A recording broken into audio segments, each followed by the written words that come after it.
Hello दोस्तों, कैसे आप लोग। उम्मीद करता हूँ आप लोग अच्छे होंगे। दोस्तों, आज की वीडियो में हम लोग जानने वाले हैं एक ऐसे शख्स के बारे में। उनका इंटरव्यू हम लोग देखने वाले हैं। तो इंटरव्यू कैसा है, क्या है, हम लोग देखते हैं। दोस्तों, अगर आप मेरे चैनल पे नए हैं तो चैनल को लाइक करिए और सब्सक्राइब भी करिए, ताकि आने वाली वीडियो आपको मिलती सके और मिल सके। तो दोस्तों, चैनल को लाइक करिए और सब्सक्राइब करिए। तो दोस्तों, हम लोग मिलते हैं वीडियो में। आपका नाम भी उसको वीडियो में ही बताता हूँ। तो दोस्तों, देखते हैं हम लोग वीडियो।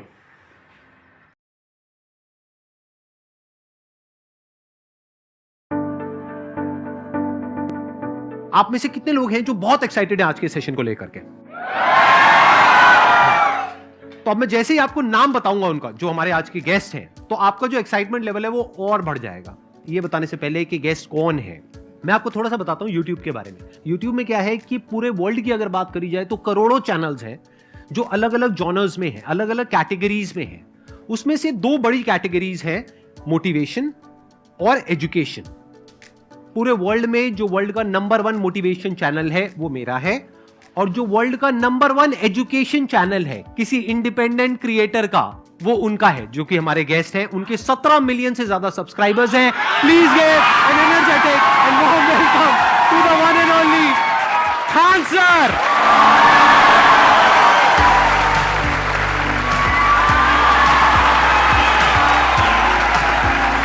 क्या हाल चाल जी, कैसे हैं आप?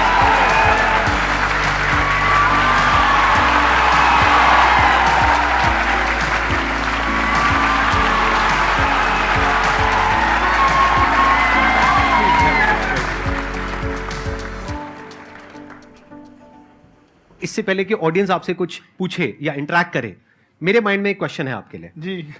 जो बच्चे हैं वो आपके इतने दीवाने क्यों हैं, इतने पागल क्यों हैं आपके पीछे? मतलब मेरे कमेंट सेक्शन में भरा पड़ा था, खान सर कब आएंगे, खान सर कब आएंगे। मतलब ऐसा क्या जादू कर दिया आपने बच्चों के ऊपर? ये सवाल हम आपसे भी पूछते हैं, हमारे पे भी इतना कमेंट आया, इतना मेरे तो ऑफिस में लोग चले आए कि सर कब जा रहे हैं। अच्छा। क्योंकि हम लोग का तो एग्जैक्ट है, वही पढ़ाना है। हाँ। तो देखिए, हम लोग का मेन है कि बच्चों को जो जरूरत रहती है, कि अगर लड़का पढ़ने आ रहा है ना, उसके मन में कोई डाउट ना रह जाए। हम उसको कहते हैं कि हम तुम्हें पढ़ा रहे हैं, दम है तो भूल के दिखाओ, याद करके नहीं।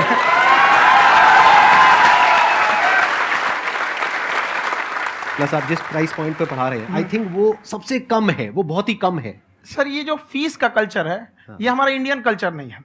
हमारा इंडियन कल्चर गुरु दक्षिणा है, उस हिसाब से वो सही है। ऑक्सीजन जैसे जिंदगी के लिए जरूरी है, वैसे एजुकेशन जरूरी है। कोई ये नहीं कह सकता है कि पैसे की वजह से वो खान सर के यहां से लौट गया। क्या बात है।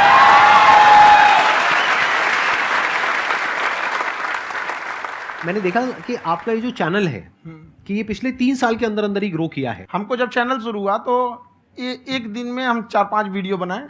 एक हमको कुछ आता, आज भी नहीं आता इतना, तो हम देख के कैमरा उमरा तो हम कंफ्यूज हो गए, बाप रे। तो हम एक ही दिन में वीडियो शूट किया, पढ़ाने वाला टॉपिक था हमको। उसके बाद कभी वीडियो नहीं, 6-7 वीडियो एक ही बार शूट कर लिए। और एक जो थे जिनका कैमरा वगैरह था, मेरे पास कैमरे भी नहीं थे उस टाइम, और कैमरा 35,000 का था। तो 6 महीना इसी में लग गया, जो 35,000 इसी में फंस जाएगा। तो उनके कैमरे से शूट किए, उन्होंने कोई चार्ज लिया, उसके बाद हम छोड़ ही दिए। लॉकडाउन लगा, तब हम कहें आप कैसे पढ़ाएंगे। वो तो 1 दिन 2 दिन करते करते अचानक लंबा हो गया। तब हमको याद आया कि ओहो, मेरा एक चैनल भी है वहाँ पे। तो उस समय उस पर लगभग 30,000 सब्सक्राइबर हो चुके थे। तो जैसे लॉकडाउन लगा तो उस पर पढ़ाना चालू किया, और पता नहीं क्या लोगों को पढ़ाई में इतना इंटरेस्ट आ गया कि आपका स्टाइल ऐसा है थोड़ा सा, आप आई थिंक पढ़ाई के साथ साथ में जो बीच बीच में आप थोड़ा बहुत छोड़ते रहते हैं ना, मतलब जो एंटरटेनमेंट चलता रहता है। ये बात हम देखिए, जब हम गुलाम थे ना, तो अंग्रेजों ने एक चाल चला था कि भारत को हम फिजिकली गुलाम रखेंगे 100-200 साल, मेंटली 1000 साल कर देंगे। उन्होंने पढ़ाई का मॉडल चेंज कर दिया। उन्होंने ऐसा डिजाइन किया कि टीचर की रिस्पॉन्सिबिलिटी है वो पढ़ा के चला जाए। टीचर की रिस्पॉन्सिबिलिटी यहाँ खत्म नहीं हो जाती है। पढ़ाना तो कोई भी पढ़ा सकता है, टीचर की इससे बड़ी रिस्पॉन्सिबिलिटी होती है उसे समझाना। वो समझा कि नहीं समझा। अगर लड़का आपके समझाने के बाद डाउट रह गया तो ये आपकी गलती है। लड़का हमसे पूछता है सर इतनी भीड़ है आपके पास, तो कहे सर डाउट कैसे पूछेंगे। हम कह रहे यार तुम्हारा डाउट बचेगा तब ना पूछेगा तुम डाउट यहाँ पे।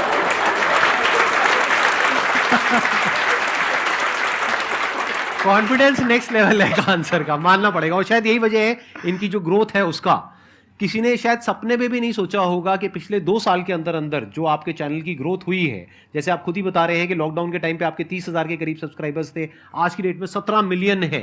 और मेरा एक क्वेश्चन और है, इससे पहले कि ऑडियंस में से आपसे कोई क्वेश्चन पूछे, कि कई बार आप ऐसे भी टॉपिक्स टच करते हैं जो थोड़े से कंट्रोवर्शियल हैं या थोड़े से सेंसिटिव हैं, जिसके ऊपर बात करने की हिम्मत आई थिंक बहुत ही कम लोगों में है। तो आपको कभी ये नहीं लगता है कि कहीं ज्यादा तो नहीं हो रहा है, इसको थोड़ा रोक देते हैं, थोड़ा कम कर देते हैं, क्योंकि कोई लाइन ही नहीं है वैसे तो बोलने को, तो आप कुछ भी बोल दो, कितना भी बोल दो। हुई है कंट्रोवर्सी बहुत बार। एक्चुअली बचपन से हमको फौज में जाना था, और फौज वालों के लिए ये सब मायने नहीं रखता, उसको करना है मतलब करना है, तुम सामने कुछ भी रहो, डजेंट मैटर।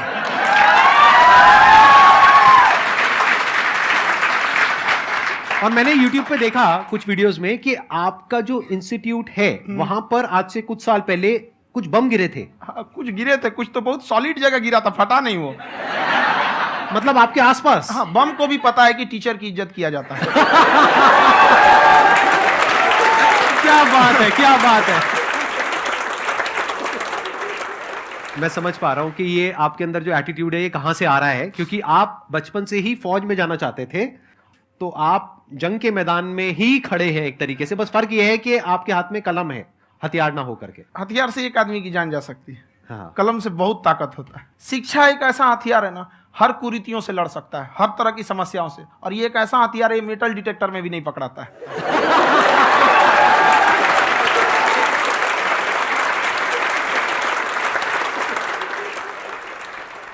मेरा क्वेश्चन ये है कि अभी प्राइवेट ऑर्गेनाइजेशंस में पीटने का, पनिशमेंट का ये सिस्टम जो है खत्म हो गया है। हम आपके वीडियो में देखे हैं सर कि आप एक बड़ा सा रोल रखे रहते हैं, पुलिस वाला लाठी है वो, पुलिस वाला लाठी है, और स्टेज पे बुला के बच्चों को उसी से धुनाई शुरू कर देते हैं मस्त एकदम से, है ना।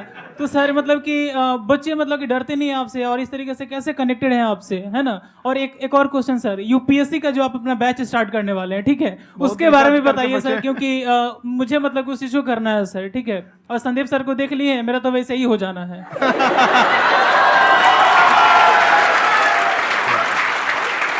क्या हो जाना है? मेरा पूरा कंप्लीट करो। I'll be an IAS officer next year because I have seen you, sir. My day is like complete, sir. All the best. Thank you so much, sir. Thank you. पूरा बोला करो। Thank you. देखिए, लड़कों को जहां तक पीटने की बात है, जब पढ़ाने की बात आएगी तो उसको हम पूरे बेहतरीन ढंग से पढ़ाएंगे, लेकिन जब सजा देने की बात आएगी ना, तो वो भी बेहतरीन ढंग से होगा। ऐसा थोड़ी होगा कि बस एक ही चीज बेहतरीन ढंग से होगा। और डर का होना बहुत जरूरी है। ये डर भी अपने आप में एक मोटिवेशन है, क्योंकि जब आपके अंदर एक थोड़ा सा डर रहे ना, तो डर के भागिए मत। एक ऐसा डर जिसको आप लगे कि नहीं नहीं थोड़ा सा और करने की जरूरत है, फिर तो ये हम इसको क्रॉस कर जाएंगे यहाँ पर। तो लड़कों के अंदर ये डर बनाना भी जरूरी रहता है। और रही बात यूपीएससी वाले की, जो आपने बोला, बहुत सारे लड़के वेट कर रहे हैं यूपीएससी की, क्योंकि 2-2.5 लाख फीस सारे लोग एफोर्ड नहीं कर सकते। और हमारा वही रहता है, हम तो ज्यादातर हमारे स्टूडेंट देखेंगे तो किसी के रिक्शा वाला, सब्जी वाला, यही लोग, इनको तो 2.5 लाख रुपया, इनके पास पूरी संपत्ति नहीं होती है, फीस कहाँ से भरेंगे वहां पे, उसके बाद रहेंगे कहाँ से। तो ऑल ओवर इंडिया से, कश्मीर से कन्याकुमारी तक, गरीब से गरीब भी लड़का उसको पढ़ सकता है। यही कुछ 1000 रुपये मंथली, 12-14 हजार साल का पड़ेगा, खत्म हो जाएगा इतना में।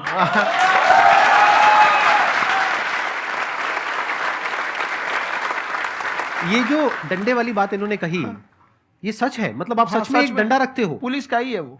और मारते हो? हाँ, कि मतलब अगर कोई लड़की छेड़ता है या ऐसा कोई भी उल्टा नहीं, पुल्टा काम पढ़ाई करता लिखाई है, कुछ भी गलती करेंगे तो पिटाएंगे वो यहाँ पे, कैमरे पे, ऑन कैमरा, जैसा भी रहे, कुछ भी पिटाना तो उनको फिक्स है। एक तो कोई मतलब विधायक जी थे, उनके लड़का को पीट दिए, तो चला दल बल लेके अपना वहां पे। उसने घर पे नहीं बताया था कि सर ने पीटा है, बस बोल दिया कोचिंग में पीटा है। बाद में पता चला हम पीटे हैं, तो उसके पिताजी मेरे सामने और पीटे।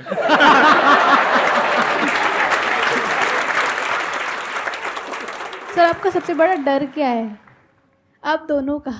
फौजी को डरे नहीं लगता है, बाकी अफसर से पूछिए। आज के सेशन से पहले कोई डर नहीं था, लेकिन अब मुझे इनकी डंडे वाली कहानियां सुन करके डर लग रहा है कि कहीं मैंने गलती से कुछ बोल दिया अरे ऐसा और नहीं, इन्होंने कहीं पीछे कुछ रखा हुआ है, और यहीं आ करके अगर इन्होंने मेरी पिटाई कर दी तो बहुत बुरा हो जाएगा। तो इसलिए हमको थोड़ा डर लग रहा है।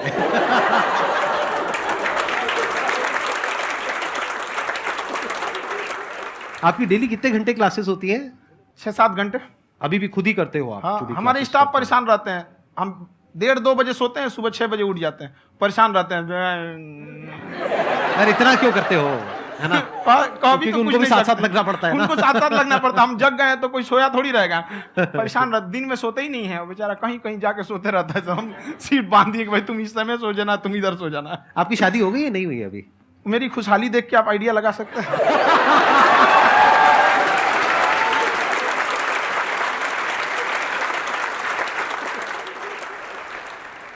First of all I would like to say sir thank you so much to you and to your team कि आपने मुझे यहाँ आने का मौका दिया। एंड सर अब तक मैंने आपको सिर्फ फ़ोन या लैपटॉप में ही देखा है दोनों को, आज फर्स्ट टाइम लाइव देख रही हूँ तो बहुत अच्छा लग रहा है। तो मेरा क्वेश्चन ये है सर आपसे, जब हम लाइफ में कोई डिसीज़न लेते हैं कि हमें ये पर्टिकुलर चीज़ करनी है, और क्योंकि हम डिसीज़न लेते हैं तो हमारी आदत है कि पहले हम 4 लोगों से पूछते हैं कि तू बता तेरी क्या राय है, तू बता तेरी क्या राय है। तो उनमें से अगर कोई हमें कह देता है कि ये बेकार डिसीज़न है मत कर, तो हमारा माइंड कहीं ना कहीं डाइवर्ट होने लगता है और उसकी वजह से हम अपना डिसीज़न चेंज कर देते हैं। तो मेरा क्वेश्चन ये है कि कैसे हम अपने डिसीज़न पे स्टिक रहे, कैसे हम जो दूसरे के ओपिनियन है उनको अफेक्ट ना होने दें अपने ऊपर। दूसरे से सलाह लेने से पहले एक बार खुद उस पर रिसर्च कर लेना चाहिए, ताकि आप सामने वाला क्या सलाह दे रहा है आपको समझ में आना चाहिए। यहाँ पर ऐसा नहीं है कि कई बार ऐसे होते हैं कि दूसरे वाले को एक्सपीरियंस होता है, तो अगर आपको पहले से आइडिया है, उसके बारे में आप बेहतरीन ढंग से रिसर्च किए हैं कि क्या इसमें प्लस पॉइंट है क्या निगेटिव है, उसके बाद आप किसी से सलाह लेने जाइए। ये नहीं कि मन में आया सीधा बता, गड़बड़ा जाएगा। तो वहाँ पे पहले आपको R&D करना पड़ता है, समझ में आया कि नहीं? और जिंदगी हो या गाड़ी, जीतेगा वही जो टाइम पे गियर चेंज कर रहा है। तो डिसीजन चेंज करना बहुत ज़्यादा गलत नहीं है। इन्होंने बहुत अच्छी बात कही है और मैं इसी बात में थोड़ा सा और ऐड ऑन करूंगा कि ये जो आपने कहा ना कि अपने डिसीजन पे स्टिक कैसे रहें, ये कोई अच्छी क्वालिटी नहीं है, क्योंकि टाइम टू टाइम आपको अपने डिसीजंस को चेंज करना होता है। जैसे आपने 4 लोगों से डिस्कस किया, कोई इंसान कुछ पॉजिटिव बोल रहा है, कोई नेगेटिव बोल रहा है, उससे फर्क नहीं पड़ना चाहिए। डिपेंड ये करता है कि वो जो बोल रहा है उसका बेसिस क्या है। क्या वो किसी नॉलेज या एक्सपीरियंस के बेस पे बोल रहा है या ऐसे ही कुछ भी बोल रहा है? ऐसे ही बोल रहा है तो फिर उसकी बात पे ध्यान क्यों दे रहे हो? अगर किसी नॉलेज या एक्सपीरियंस के बेस पे बोल रहा है, फिर चाहे वो पॉजिटिव बोल रहा है चाहे नेगेटिव बोल रहा है, दोनों ही मायने रखता है। उसके बाद में रिसर्च करनी है और फिर रिसर्च करने के बाद में फाइनल डिसीजन अपना खुद का होना चाहिए। अब वो डिसीजन उससे अलग भी हो सकता है जो आपने पहले लिया था, और वो सेम भी हो सकता है। सर मेरा क्वेश्चन दोनों से है आपसे, how to deal procrastination and laziness. हमारा ब्रेन है ना, ये बहुत आलसी टाइप का, इसको आराम खोजना पसंद है। अब थोड़ा सा भी आप इसको आराम की ओर लेके चले गए ना तो फिर उधर ही रहेगा। आप सोचेंगे 10 मिनट आराम कर लेते हैं ना, तो 10 मिनट 2 घंटा बना देगा। उसको टॉर्चर कीजिए, चल 10 मिनट बाद में। उसको आप उस पर हावी में, वो कह रहा है कि हमको आराम चाहिए, आपको हाँ आराम मिलेगा, पहले काम फिर मिलेगा आराम।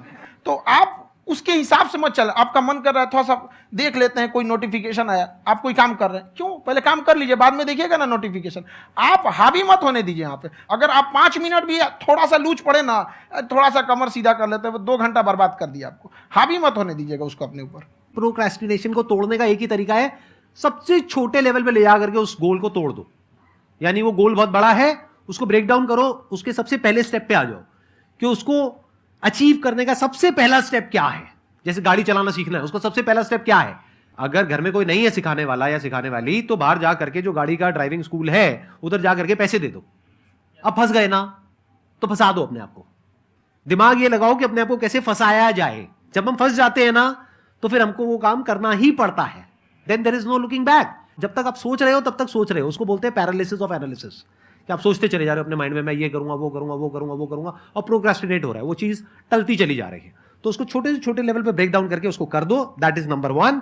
और जैसे ही करना शुरू करते हो, कोशिश करो कि उसको जब तक कि आप सही से नहीं कर लेते हो उसको छोड़ना नहीं है, तो आपकी लेजीनेस भी खत्म हो जाएगी। कई लोगों को तो हमने देखा जो सप्ताह में कुछ भी नहीं करता, वो भी संडे को आराम कर रहा है।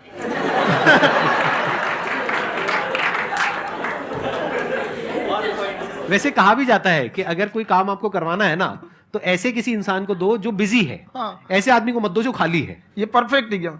किसी को भी आप देखिएगा जिसको आप कहते हैं कि मतलब थोड़ा ठीक ठाक आप समझते हैं कि नहीं ये बहुत आगे निकल, वो एक काम को खत्म करने के बाद कभी आराम नहीं करेगा। एक काम खत्म हुआ उसको लगेगा हाँ एक खत्म हो गया, अब दूसरा करना चाहिए। और वही जिसको देखिएगा एक खत्म हो गया और आराम करना चाहिए, कभी नहीं, लाइफ में आखिरी सांस तक।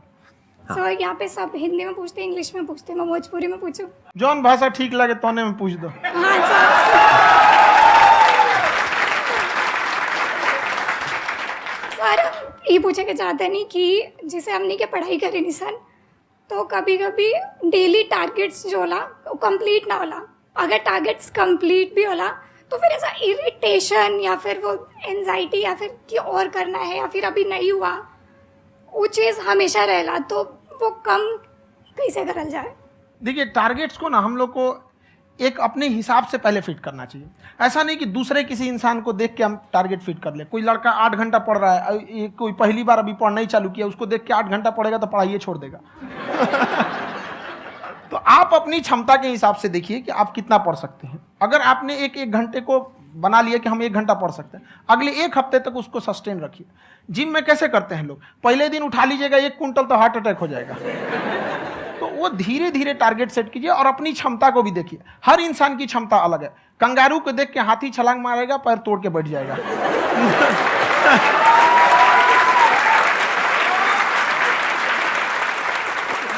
अब संदीप सर का मोटिवेशन देख के इसका मतलब क्या कि ट्रेन के आगे खड़ा हो जाएंगे, ढकेल देंगे तुमको। हालांकि ऐसा कर देते हैं, लेकिन ऐसा करिएगा लोग नहीं, क्षमता पता होना चाहिए। आपके अंदर एंजाइटी हो रही है कि मैंने कर तो लिया है। आप ये नहीं कह रहे कि मैंने कुछ भी नहीं किया है फिर मेरे को एंजाइटी हो रही है। आप ये कह रहे हो मैंने काफी कुछ कर लिया है फिर भी एंजाइटी हो रही है कि कहीं कुछ छूट तो नहीं गया है। तो बेसिकली आपको ये देखना है कि अगर आपके अंदर ये एंजाइटी हो रही है, that means you are a very good student. आप एक अच्छे स्टूडेंट हो। क्यों? क्योंकि बहुत सारे स्टूडेंट्स तो ऐसे हैं उनको पढ़ने के नाम से एंजाइटी होती है। तो आपको एंजाइटी हो रही है कि मैंने पढ़ लिया, दिन में मानो 8 घंटे का आपने टारगेट सेट किया और 6 घंटे पढ़ लिया, या मान लो 8 घंटे भी पढ़ लिया, फिर भी एंजाइटी हो रही है कि मैंने 10 घंटे नहीं पढ़ा। तो ये तो अच्छी क्वालिटी है ना, ये तो एक ब्रिलियंट स्टूडेंट की क्वालिटी है, क्योंकि एंजाइटी उसी को होती है जो केयर करता है, जिसको परवाह है, उसी की तो एंजाइटी होती है। जैसे माँ को अपने बच्चे की, जैसे एक माँ को अपने बच्चे को लेकर के एंजाइटी होती है। हंस लो मजाक उड़ा लो मेरा। कोई बात नहीं, एडिट कर देंगे इसको हम। हाँ।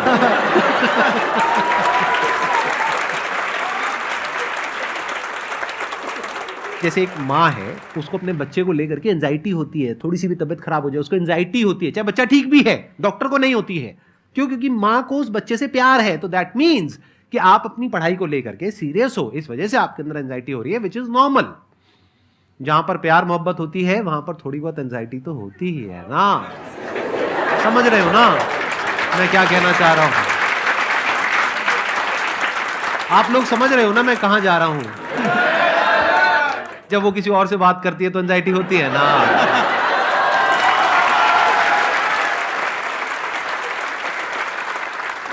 सर, आपकी स्टोरी हमने सुनी थी, तो एक टाइम आया था जब आप गंगा किनारे जाके बैठ गए थे।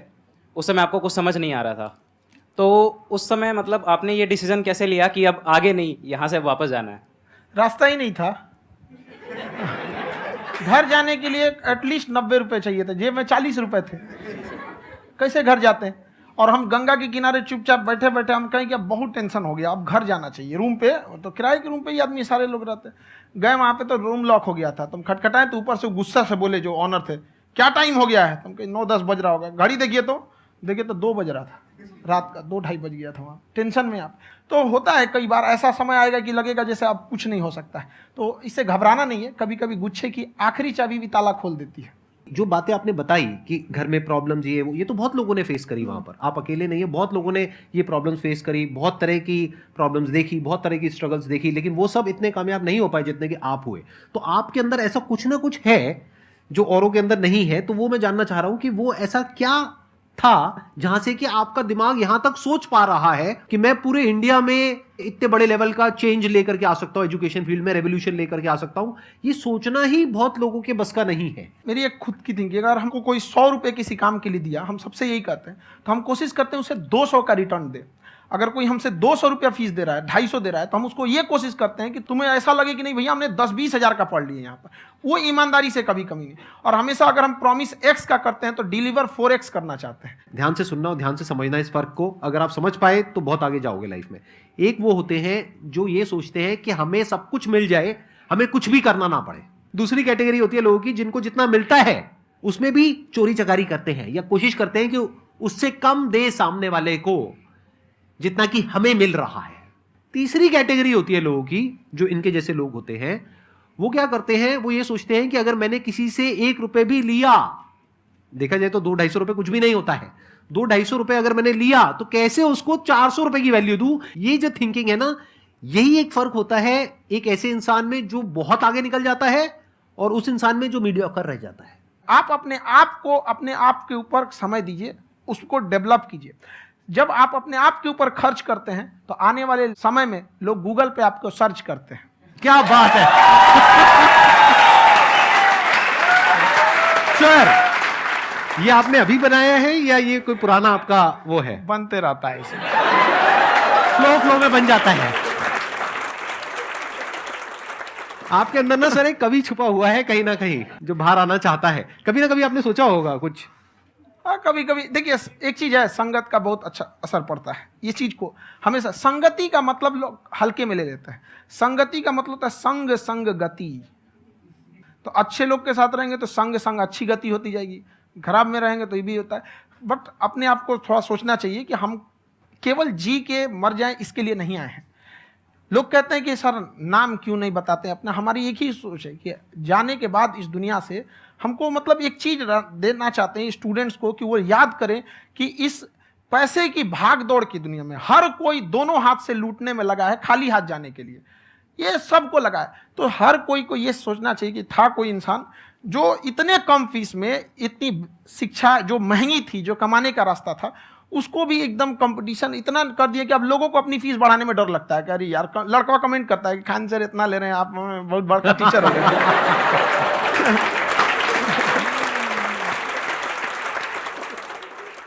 खान सर की एक क्लिप है, ये समय और समझदारी में बहुत फ़र्क होता है।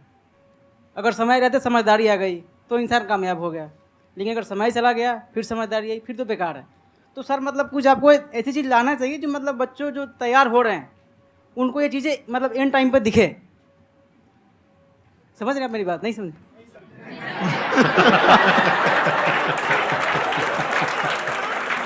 यही होता है सर, सर का मोटिवेशन ज्यादा हो जाता है। जब आप स्ट्रगलिंग फेज में हैं तो कम से कम चीजों को अपने ऊपर खर्च कीजिए, ज्यादा से ज्यादा सीखने में खर्च कीजिए। अगर आपको राजा बनने का शौक है तो गुलाम की तरह मेहनत करना सीखिए, तब राजा बनेंगे।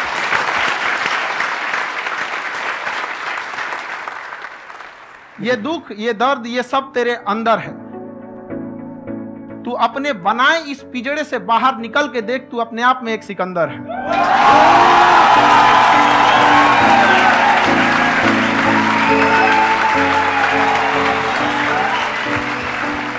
Thank you so much sir for coming. बहुत मजा आया मेरे को आपके साथ में इंटरेक्ट करके। आई एम श्योर आप लोगों को भी बहुत मजा आया होगा।